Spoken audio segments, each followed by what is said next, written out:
Hello, good morning. Welcome to the Amma Manson Network. Welcome to Commodacity on YouTube and on Facebook. So, last time we looked at a topic that was very triggering, very emotional for a lot of persons. And the question was, do you hate your grandpa? No. And I went on to explain that even though I was using the word grandpa, I was really using that as a placeholder to represent the adults, the elders in our lives. Know that we are grown and we have the perspective of adulthood ourselves. So we're able to look back and analyze the situation to see the reality of the situation. Sometimes, given that perspective, we are not able to still have that degree of respect for the adults who raised us because we realize that some of them were just scumbags. Some of them were living very shady lives that we were not, it went over our heads because we were children. Having become adults and we're able to put things together and see the reality, we realize that some of the adults in our lives were very promiscuous, sometimes even criminals. Yeah, we just have to face up to that, right? Because in families, in Caribbean families, in the African diaspora, we shelter a lot of criminals in our families. They do things that if the law got wind of these things, they would be incarcerated, and that's just a fact. We shelter them, we condone them, we tolerate them, we even defend them, and they are engaged in criminal activities. So, to be fair, we're doing the opposite this week, right? To be fair.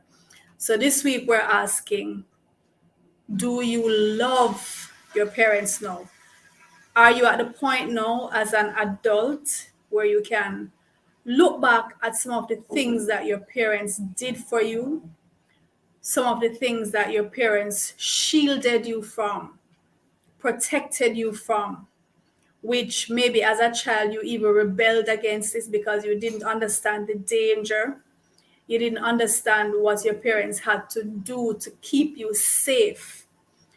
All you were thinking about was, you want to go and party, you want to go and be with your friends, you want to do what you want to do, not knowing the danger, or even after hearing what the possible dangers are, you still wanted to take the risk. And your parents shielded you from that. Some of us, we went ahead and we disobeyed the rules and we paid the penalties. Some persons went against the rules. We didn't want the protection. We didn't feel like we needed the protection. And we went ahead and paid the penalty. Right? So that's what we're looking at today. We want to be balanced and we want to show that, yeah, there are two sides to it. There are things that we take for granted. There are things that we didn't know, and now that we know, that we're not able to put people on certain pedestals. But also, there are things that we are only now realizing, and in realizing that, we see that, yeah, we have to put some of these people on pedestals because they went all out for us. We didn't know it at the time, but know that maybe some of us even have to be doing this for our kids, have to be going all out and we realize what it takes, the sacrifice that it takes to ensure the safety of our children, to ensure that our children are emotionally stable, to ensure that they are well rounded, to ensure that they get all the opportunities that are due to them. It takes a lot of sacrifice. It takes being seen as the bad cop, right? You can always be the good cop. Parenting is a delicate balancing act. You want your child to see you as a friend. For a lot of parents, they take pride in being able to say, I am my child's best friend. But it's something we need to ask ourselves. Do you want to be your child's best friend? Or is it that you want your child to be able to come to you and talk to you, but at the same time, you have to maintain that the distance, that leadership, the distance that has to be there for real leadership to be enforced. There must be that distance. And you have to maintain that distance, but at the same time, for the person to understand that the gap can be bridged when necessary, right? It's a balance between dictatorship and democracy. Because there are times when, as a parent, you have to let your child understand this is a dictatorship. It's my way and my way only. And there are other times, other situations where you want there to be a democratic situation going on where children are encouraged to have independent thought. They're encouraged to make certain decisions. They're encouraged to express how they feel. They're encouraged to make certain choices. At the same time, we have to understand that children are children and parents are parents. It's a biological fact that a child's brain is not yet fully developed. They don't have the capacity to analyze certain situations for the reality that they are, and so they're unable to make a judgment on certain things. So while you're encouraging them to have independent thought, you also have to understand that they are unable to make decisions where certain things are involved. And that's why there are parents. And the parents are legally obligated. They are morally obligated to be there to provide for the kids, to protect the kids, to guide them. That's the reason why we have parents.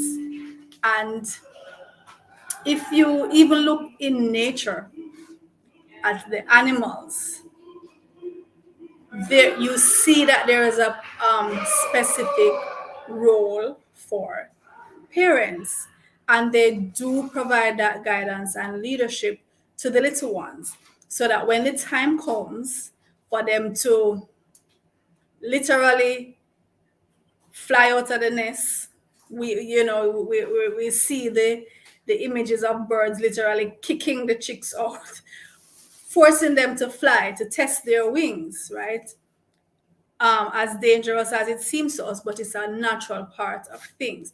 So for humans, it takes a little while longer for our offspring to get to the point where they can fend for themselves. And the more complex human societies become, the longer it takes for the individual to come of age, to come into being and can stand on their own. So even though in most countries, the age where parents are absolved of their duties, at least legally, is 18 for most places, and with other things, 21. When you really think about it, human society is so complex right now. And the average 18-year-old cannot fend for himself or herself in society in terms of getting a place to live, paying bills. The average 18-year-old is not, they're just leaving high school in most domains. They're just leaving high. Some of them are going on to college. They are not going to be employed for the next 4 to 5 years. So when you really get down to it, you as a parent, you have a responsibility, a financial responsibility, providing guidance on all of that until, say, age 23, 24, 25, when the young adult is really now leaving college, getting to stand on their feet, getting employed, whether they're going to employ themselves or be employed by someone else, right? So human offspring demand a lot from parents. And it's something that we cannot take lightly when we go into it. It's a commitment that you're making for the next 25 years. And when you become some of the things, you don't really appreciate what your parent did for you until you yourself become a parent. You yourself become a parent and you realize, oh my God, this is what my mom had to do. This is what dad had to do, right? Sometimes when you think back, for example, the chores that you had to do, everybody is complaining. Saturday morning, you had to wake up, you had to do this, you had to do that. For those who live in the country, you have to go tie out the goat, you have to go fetch water, you have to go fetch firewood, you have to go do this. And sometimes this is even during the week before you go to school for some kids, especially back in the day. You had to catch water, do this, do that before even breakfast, right? Before breakfast sometimes. And then you come back from school and you have to clean up this, you have to do that. And for a lot of kids, it's annoying, it's tedious. And if you ask most kids, it's unnecessary, right? Why should I clean my room? Why should I'm fine with it. The things are easier to find if I just throw them there, go for them when I want them. So you have your system of navigating through the mess, navigating through the chaos, and you think it's unnecessary for you to be cleaning up something that you're gonna mess up back by later, right? So you it's like you don't see the logic. Why should I wash the dishes and they're just gonna get dirty again? Why should I do anything? Teenagers especially, they just want to lay around and, well, nowadays be on their gadgets, chat with their friends, and they find these chores very annoying and very tedious. But when we become adults and we realize that, hey, these are the life skills that enable me now to be able to take care of myself. And we need to understand too, as parents, a lot of these things are not even gender specific. These are just life skills that everybody, both male and female, should know how to do just to take care of yourself. And when you become part of a household, it enables you to do your part, so that it's a partnership, it's a balance. You don't have one person labored, burdened down by the physical demands of keeping the place clean, keeping the place habitable, keeping the place hospitable to visitors and so on. You don't want that burden to be coming down on one individual when everybody in the household is contributing to the mess. So both males and females need to learn how to cook, how to clean the bathroom, how to tidy up the place, how to sweep the yard. All these things, they are not gender specific. Everybody should learn how to do it, and everybody should be willing to do it because you help to make the mess. A lot of adults, you find yourself saying things and doing things, and it's like you catch yourself halfway and say, oh my God, I sound like my mom. I sound like my dad. You hear yourself telling things to your kids, and it's like it's an echo of what you used to be told, and it just comes home to you. Why my mom insisted that I know how to do this. A lot of guys, when you are unable to wash and clean and cook for yourself, some women will use it as a weapon against you. They'll use it as, it's almost like a disability that you have. And they use it as leverage if they want to spite you, if they want to punish you. But when you are able to do these things for yourself, then it allows you to make decisions based on more important factors. So you're not choosing a wife because she cook good or she can clean, or you're choosing a wife on the qualities of her personality, her abilities in terms of her intellectual capacity, her ability to show affection and to communicate.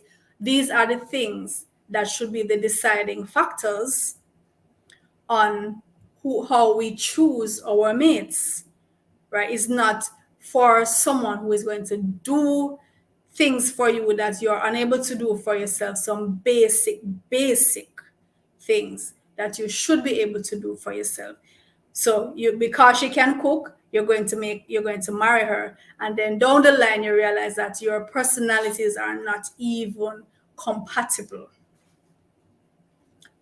When you look back and you remember, for example, the fact that you were given a curfew, you had to be home by a certain time, or even you had a bedtime. I remember when I was growing up, by 8 o'clock, depending on the age, by 7, 8 o'clock, the kids were expected to be in bed.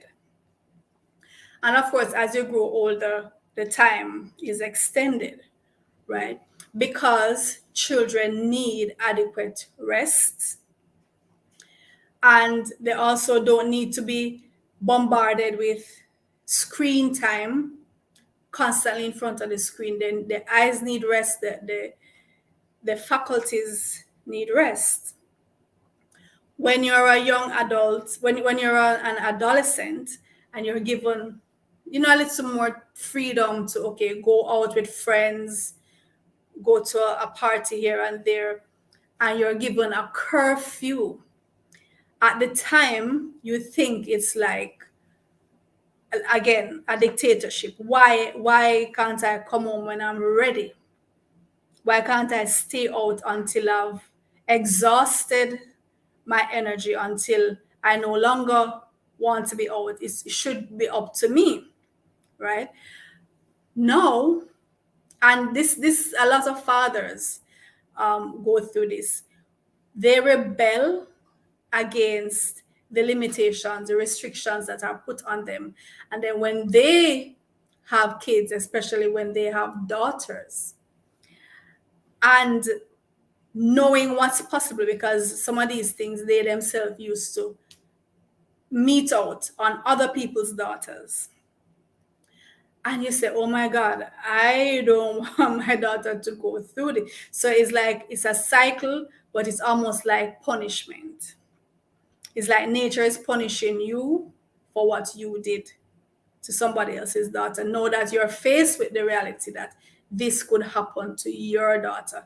And a lot of fathers who were probably very promiscuous as teenagers and young adults, they are even stricter when they now have kids and have to think about, their child going out and being exposed to the things that they themselves used to meet out, right?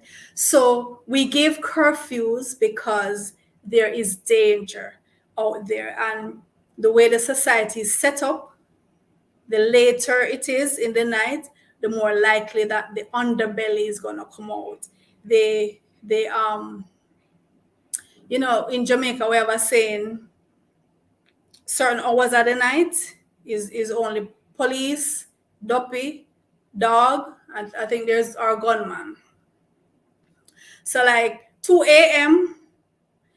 is, if you're on the street at 2 a.m., you're either a policeman or a woman, a duppy, a ghost, a dog, or a gunman. One of the four. Because certain hours have just always been associated with criminal activity or paranormal activity. So which are you? You certainly don't want an adolescent to be roaming the street at a certain hour. The adolescent doesn't see the danger or believes that, oh, even if the danger exists, I got it. I can take care of myself, right? They want to start exploring and they want to feel like they have the independence to handle the situation. And the fact of the matter is that they don't always, right? They don't realize that how quickly things can get out of hands, how quickly they can lose control of the situation. They want to experiment and explore, and they don't understand that just once is enough. Once is sometimes all it takes.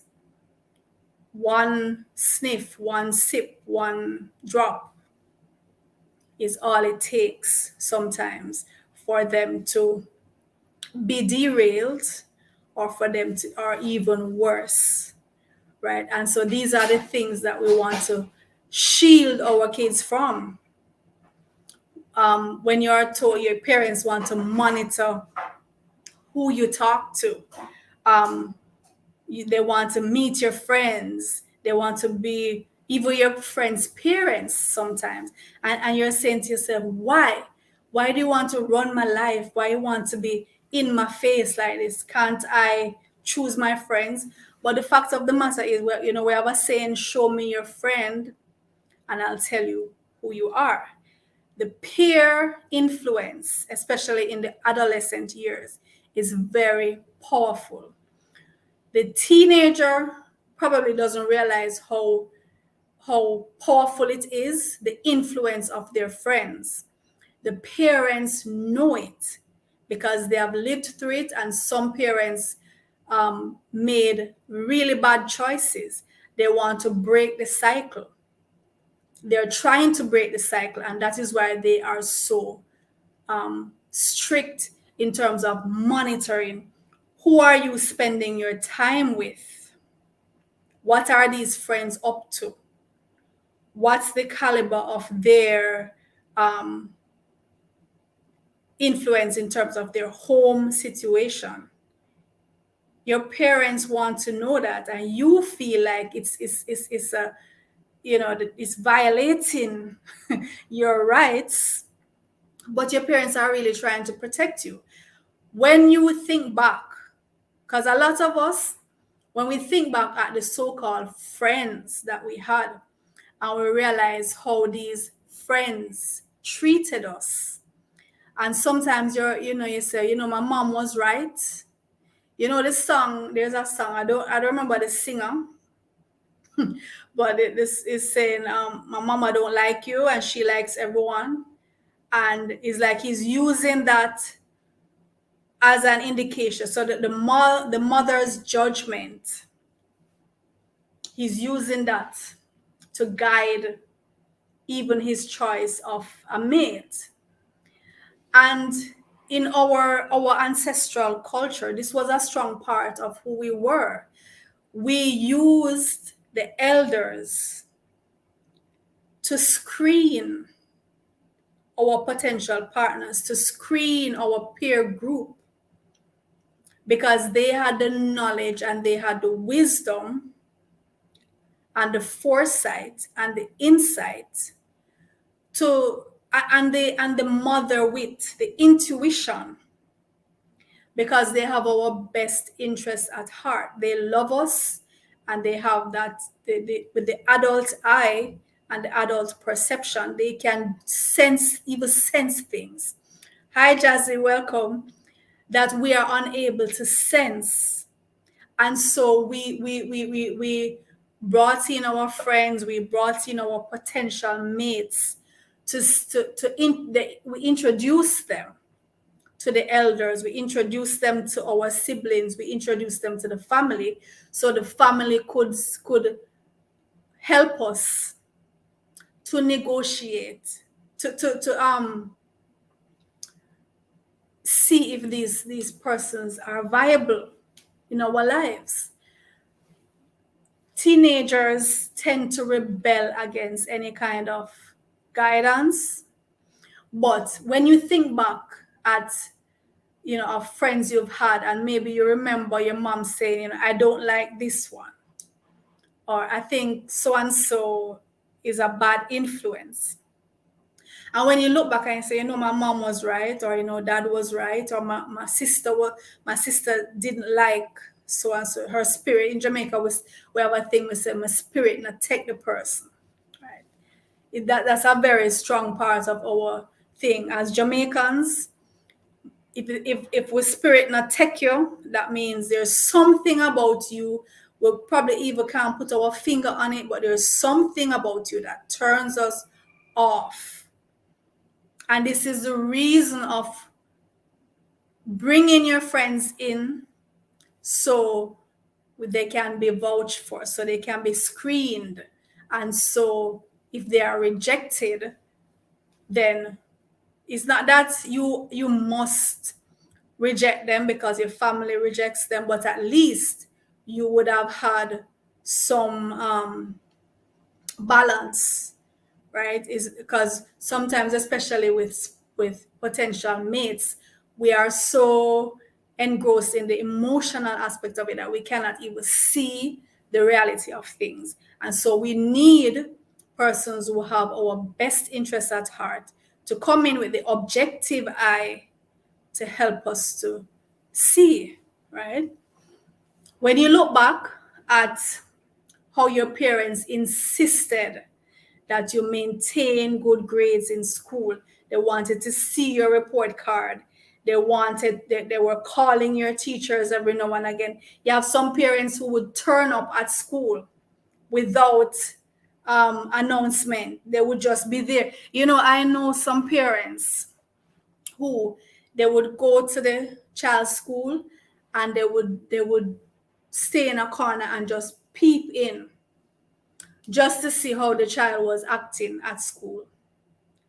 Because some parents realize that the persona at home is oftentimes a totally different persona than the one shown at school.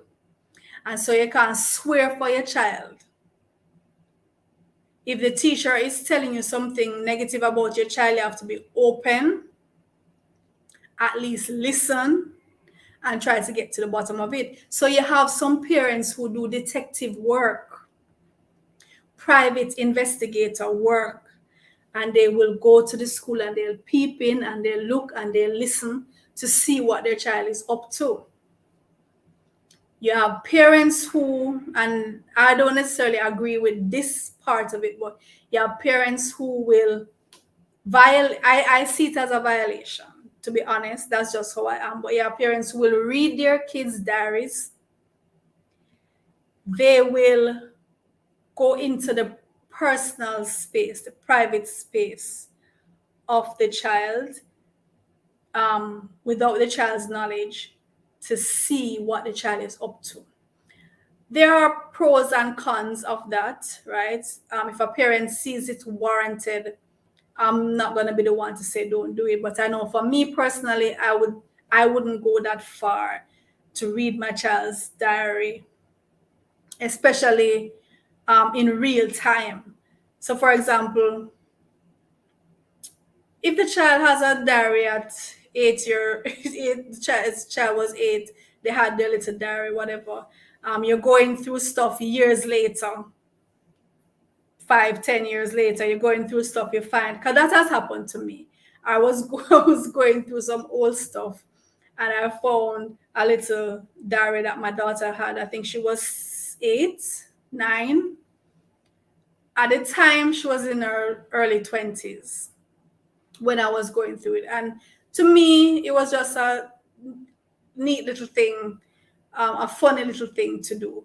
But I'm saying, if you have, I would never do that to even a preteen while they're a preteen, or to an adolescent while they're an adolescent. No, I would never go into their diary, and that's just something I wouldn't do. But yeah, parents who would do it, and there are parents who do it and they find stuff and they will confront the child or the adolescent, and certainly that individual will feel violated. You will feel that, who gives you the right to come over into my space like that?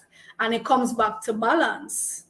No, as a parent, you're saying, well, I'm trying to protect you from things that you might not even know exist, or things that you don't know the danger of. That is my job, and I'm going to do my job.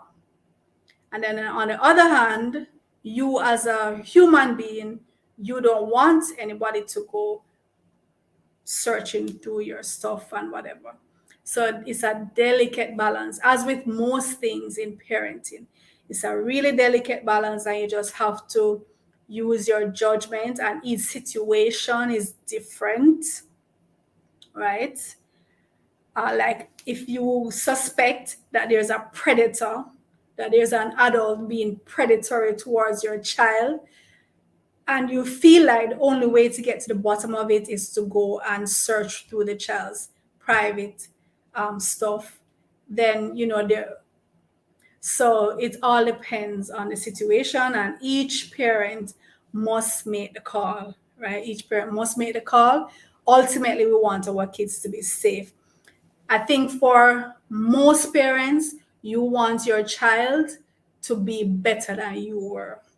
You want your child to be richer than you were. You want your child to make less mistakes than you did. You want your child to be given more opportunities than you were given, and you will even create opportunities for your child.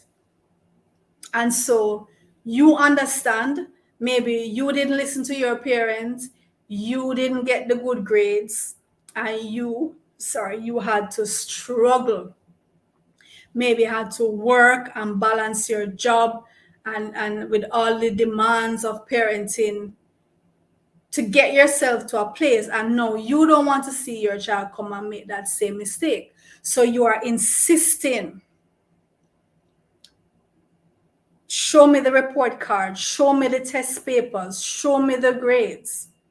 And the child is saying, but why are you so hard on me? The child feels labored by this, and especially if you're comparing this child to another child who is doing better, right? They start feeling like, oh, this is unfair, and I can't get to go out and play with my friends, and I have to be going to extra lessons, and my friends don't have to go to extra lessons, and I have to be doing this and that. They don't understand that you're trying to make a better way for them, so that they don't have to come and go through the same trauma that you did, the same rough life that you had. So when you look back, if you were in that situation, right, and you look back, do you have that moment where you say, oh my God, I realize what dad was trying to do? I realize what mom was trying to create for me. in my life. And now that I see what they were trying to do, I have a brand new level of respect. Now that I understand what it took, right? When you look back and you say, oh my God, my parents hired either a driver to take you to school, or my parents made sure every month they were paying for the school bus so that I didn't have to go out and take the public transportation and squeeze up and wait for hours at the bus stop and be in the rush hour madness. My parents made the sacrifice every month. A school bus can be considered a luxury depending on where you are.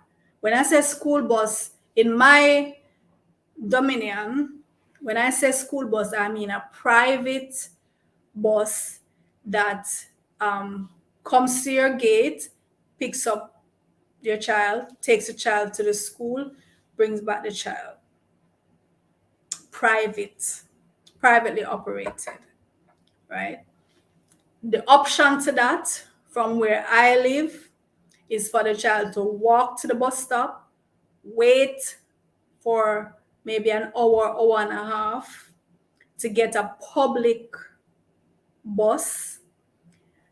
More than likely will be standing for another hour or so in traffic in the rush hour to get to school, standing with school bag on the back, weighing them down with the books, and then have to come off at the bus stop and walk to school, and they'll do the reverse of that in the evening.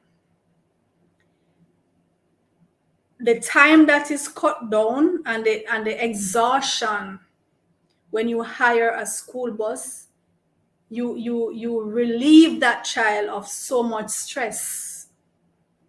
The child might not even realize it, because from the start going kindergarten, you've been hiring a school bus. So they don't even know what the opposite of that is.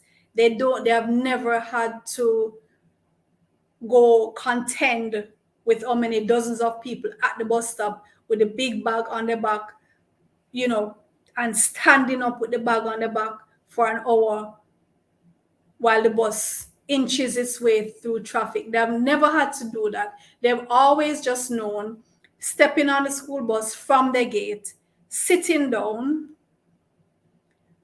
being taken straight into the school. That's all they've known. When you become an adult and you look at it and say, oh my parents made sure of this from kindergarten to high school. That's a lot of years. Every month, your parents paid for that to make sure that you were not exhausted when you got to school, so you could still focus on your lesson. To make sure that you are not exhausted when you get back home, so you can have some rest time, eat, shower, do some homework.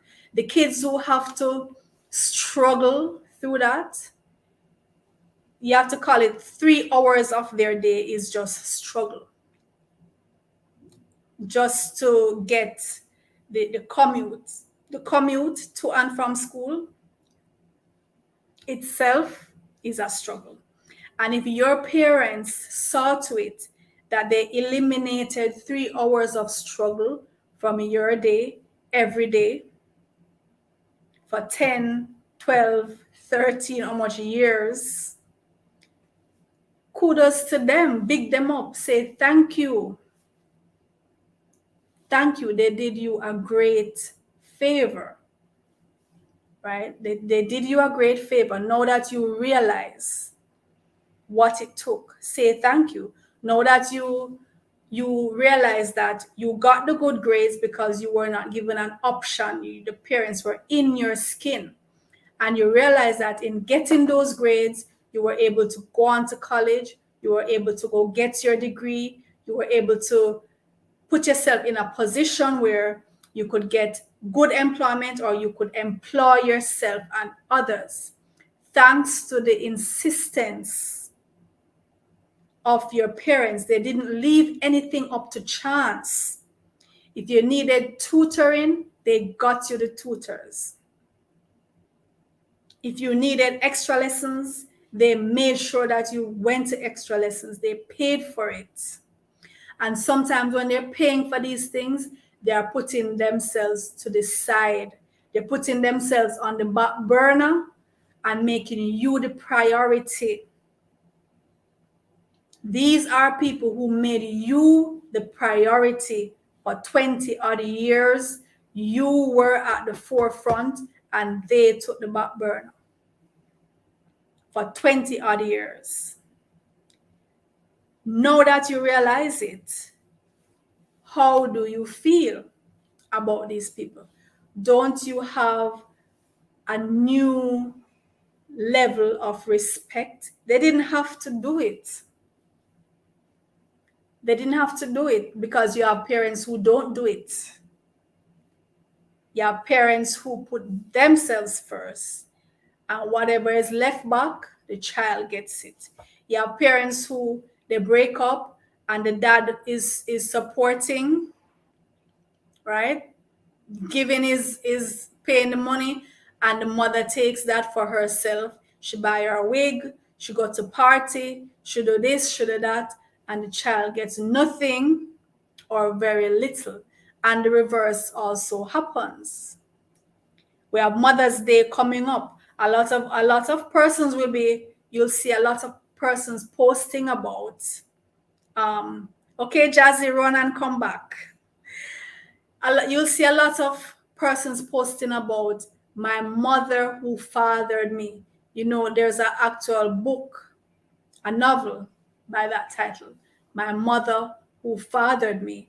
And a lot of persons will be posting on Mother's Day, thanking their mother, and then even on Father's Day in June, you will have persons on Father's Day praising their mother, right? Because she had to play both roles. And for them, mom was also dad. The question as to whether mom can be dad is up for debate. That's another topic, right? But these people see mom as dad because she had to try to fill that role for the child because dad was a deadbeat. And the reverse can also be true, just that is not as often seen. But there are dads who have to step in and be the mother figure to their kids because the mother has abandoned ship. And when you're a child who was raised by a single parent who had to try to play both roles in your life, when maybe you blamed your mom. A lot of kids blame their mom when they're growing up. They think the mom is a villain for having separated them from dad or having broken ties with dad. If you are one of those persons who grew up hating your mom because you felt that she deprived you of the experience of having a dad, when you grow up and maybe you realize, you do a little background check and whatever, and you realize dad was not a desirable person to be around, and you realize that your mom was actually protecting you by keeping you away from this man. And like I said, the reverse could also be true. Dad could be protecting you from the influence of a bad mom because he knows what her personality is like. He knows the kind of life she would have exposed you to if she had been given leave to do so. Do you now understand the privilege that you have? You thought you were underprivileged, but do you understand that you were being guided, you were being protected? When your parents tell you that they need to screen the music that you listen to, they need to screen the videos that you're watching, they need to have some kind of censorship over the material that you're exposing yourself to, you feel that these restrictions are unnecessary, you think that they are violating your rights. But now that you look back, do you understand what your parents were trying to do, right? We're talking about the perspective that life gives us and how it allows us to change how we view parents. Maybe I should have put a disclaimer, because sometimes I look at it and I say, any kind, it's like, as a parent, when your kids are growing up, it's like you can't win. No matter what kind of parent you are, you're going to be criticized. If you are very strict, you're going to be told you are a dictator. You were too much of an eagle type person and you didn't allow any freedom, that you're going to be criticized for that. If you are too lax, if you are too free, too laissez-faire, you're going to be criticized. And the child will then say, because of that freedom that you gave me, you let me be exposed to things that damage me, right?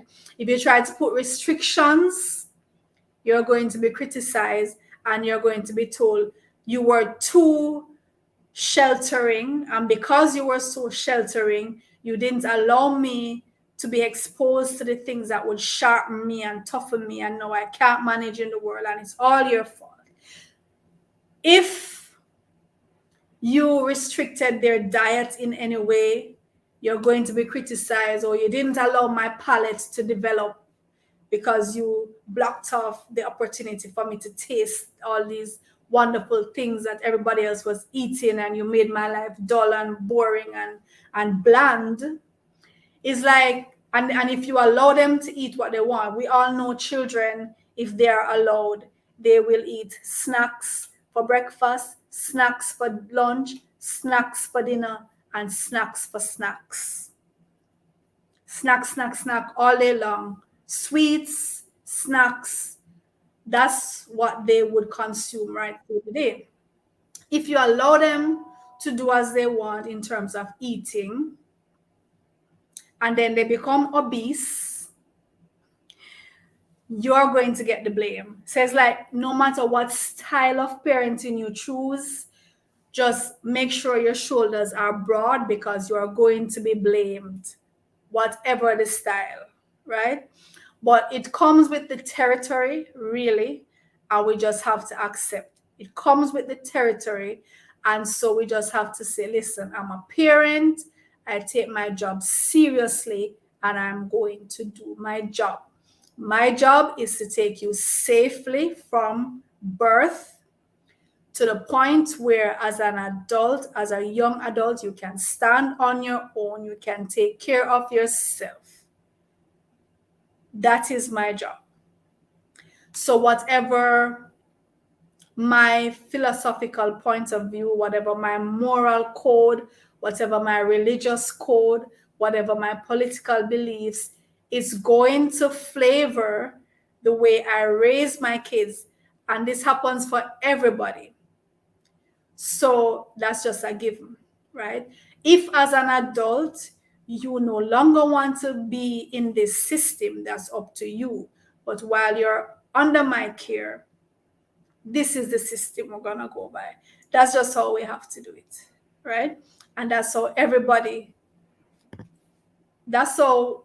is raised, according to the system that your parents subscribe to. Just tough yourself up and have a broad shoulder, you're going to be blamed.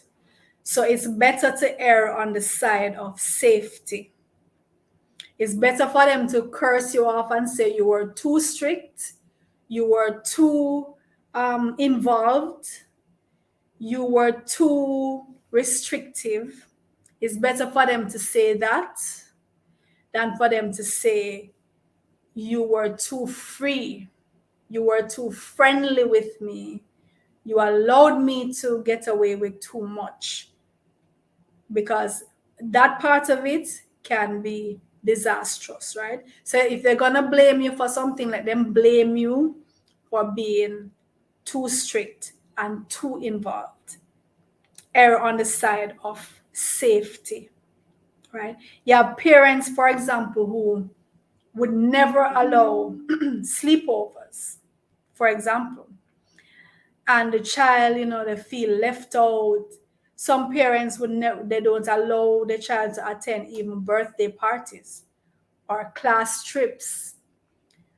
These parents have their reasons because they know what can happen at a sleepover if your child ends up in the bed of the wrong person, right? If your child ends up spending the night in the house of the wrong person, a life can be shattered in just that night, right?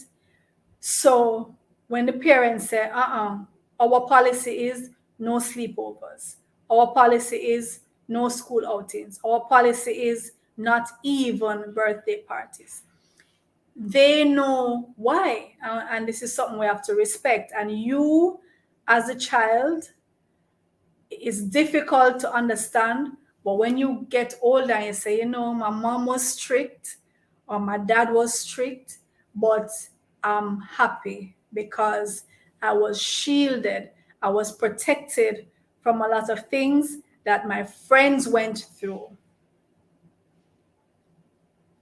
So it gives you a new respect for the fact that your parents were adamant against certain things, or they were adamant that certain things must be done. They were adamant that certain things could not happen under their roof, in their watch.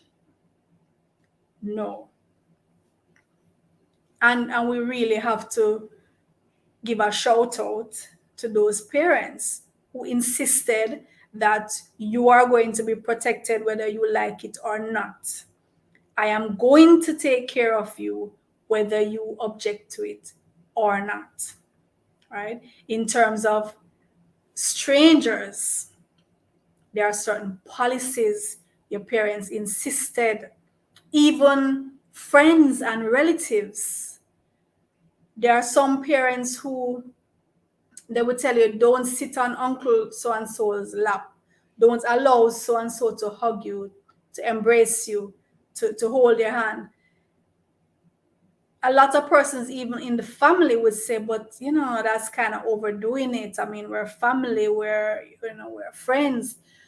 It's because these parents know what is possible with family and friends, even with family and friends. Your parents will tell you, don't take food from even your friends. You have parents who the child come home with a pencil that they didn't give them, it's gonna be a problem. It's not your pencil. I didn't give you that pencil. Where you got it from? Take it back. These are the things that you might say, oh, it's annoying. Why is my mom like this? She's not fun. She's not cool. She's stupid. You might have even used that word to describe your parents. They are so old-fashioned. They are so impossible. They're so stupid. Why can't I take the toy? It's my friend at school. He gave me the toy. Why can't I bring home the toy? Your parents are trying to get you to understand that. First of all, the toy, you don't know where it came from. It could have been stolen. The child might not have had permission from his parents to bring it to school or to give it to anybody else. All these things, they're instilling in us due diligence and respect for other people's property, and the fact that and preventing us from becoming thieves. This is what your parents are trying to instill in you. Don't go around begging. Don't eat from any and anybody. In our culture here in Jamaica, because some persons practice obeah, and even the ones who don't, they will tell you that, listen, I believe it exists. I don't practice it, but it's influential. It can be influential, whether you believe it or not, right? So your parents might feel, especially if you're a very brilliant child or if you're a very progressive person, persons will try to limit that. And one of the ways they might try to do it is to put things in your food, even to literally put poison in the food. So your parents discourage you from being, as we call it, beggy and licky and nyammy, want to go around eating from everybody. You might say, well, you're not, I'm not building my social skills. I'm not socializing. I'm going to be seen as unfriendly. Even those parents who decided to homeschool their kids, right? They come under heavy attack, especially with the socialization card. That's one of the main things. Once you mention homeschooling, people are going to ask, so what about socialization? It just reels out of their mouth. They don't even think about it. I homeschooled all my kids and they were socialized. Socialization was never an issue. When you have parents who decide to homeschool their kids, it's usually because they want the best for that child and they want to protect that child from the chaos and the violence that's out there in the public schools and even some of the private schools. And these parents come under heavy attack. And even some of the kids who are homeschooled, they feel deprived. They feel that their parent is a villain for not allowing them to be exposed to the peer group, right? Do you understand now? If you were homeschooled and you're looking back and you see the education system for what it is, do you have a new level of appreciation for what your parents were trying to get for you, for what your parents were trying to protect you from, for what your parents was trying to insist that you have a certain standard of education, a certain level of safety in your own home, in a controlled environment where they could vouch for the fact that you were safe in your home environment. When I look back, for example, my grandma, when my grandma had a heavy hand in raising us, right? And I remember sometimes she used to send us to the shop and maybe give us a little note. At the time, you're not even realizing what's happening, but looking back, my grandma used to put herself in debt a lot of times to make sure that we always had something to eat. And when you realize that, maybe people used to gossip and say, boy, she always, we call it trust. In Jamaica, when you go to the shop and you take out things on credit, we say, yeah, trust people things, yeah, trust the things. She must have endured a lot of gossip. People saying, she always had trust, but she was willing to do that to make sure that her kids and her grandkids were not hungry. Sometimes your parents have to put their pride aside and take out loans and probably even go and beg. Some parents literally go and beg and borrow and plead and put themselves in compromising situations so that you can eat and you can go to school. When you now are paying the bills and you realize the light bill, the rent or the mortgage, the water bill, the phone bill, the that bill, the this bill, the that bill, the school fee, the books, the uniform, the shoes, all of these things that you took for granted, and you realize, wow, my parents had to be making sure that all of this was done, because I don't remember being hungry for too long, ever. You don't remember an occasion occurring and you didn't have a nice, pretty dress to put on or a nice pair of shoes to put on. You had these things. The light was on, there was water. You took these things for granted. Now that you look back and you say, but my mom, she didn't really have an education, or my dad is not an educated man. He has a trade. He wasn't always working. How was he able to take care of all of these things? How were they able? My grandma, she raised 9 kids, and you have persons who had 10, 11, 12, 13 kids, and they would take in even the grandkids and the cousins I grew up in an extended household. Grandparents, parents, aunties, uncles, cousins, friends, neighbors, distant cousins from down the country, everybody under the same roof. Several of us in the same bed, and we were happy. We were contented. Our bellies were full most of the time. We played. We had a wonderful childhood because the adults in our lives saw to it, and they insisted that we do certain things. They insisted that we had manners, and we showed respect, especially to the elders.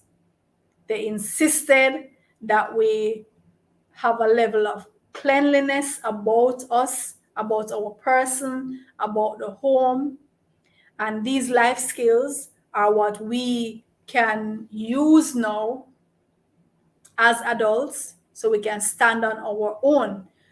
The hustling that we saw, which we never understand the full extent of it, but you kind of, with your peripheral vision, you saw it and you benefited from it. My grandma used to make, she called it natty patties. It was named after her.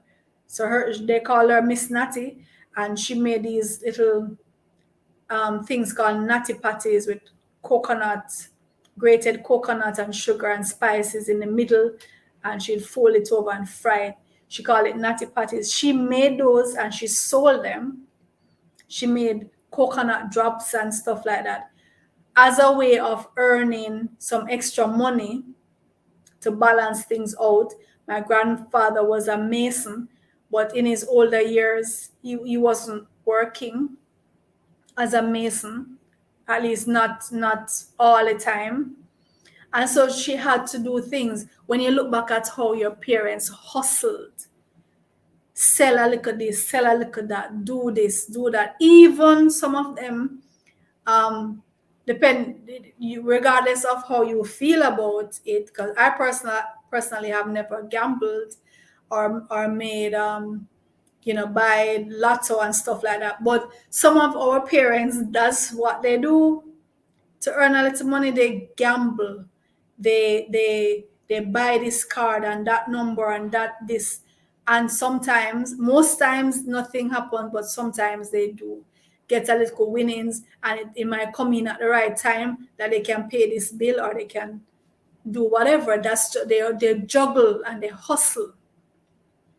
We need to look back and appreciate that hustle that our parents did to ensure that we ate and we were safe, and we had clean places to put our heads. We had a door that could be locked in the night so we could rest at ease as kids, so that our childhood wasn't robbed. If you were able to have a childhood you need to thank your parents just to have a childhood. So you're not walking around like Mikey J asking, have you seen my childhood? If you know where your childhood is,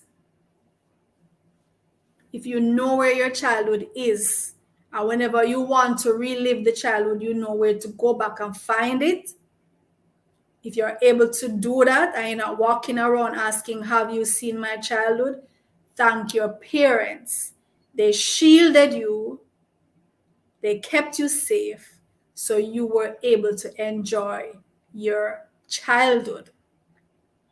And now that you understand what it takes in this world to do that, do you have a brand new level of respect for your parents? I know that I do, and I hope you do too. And we have Mother's Day coming up, we have Father's Day coming up on the heels of that. Make sure that you show your appreciation for your parents and for the mother figure and father figure in your life. For those who maybe weren't your biological parents, but they played the role. They stood by you, they kept you safe, they gave you guidance, they gave you protection. Show your appreciation to these folks. Until next time, when we unravel another pertinent topic, this is Kama. Take care of yourselves. Have a great week.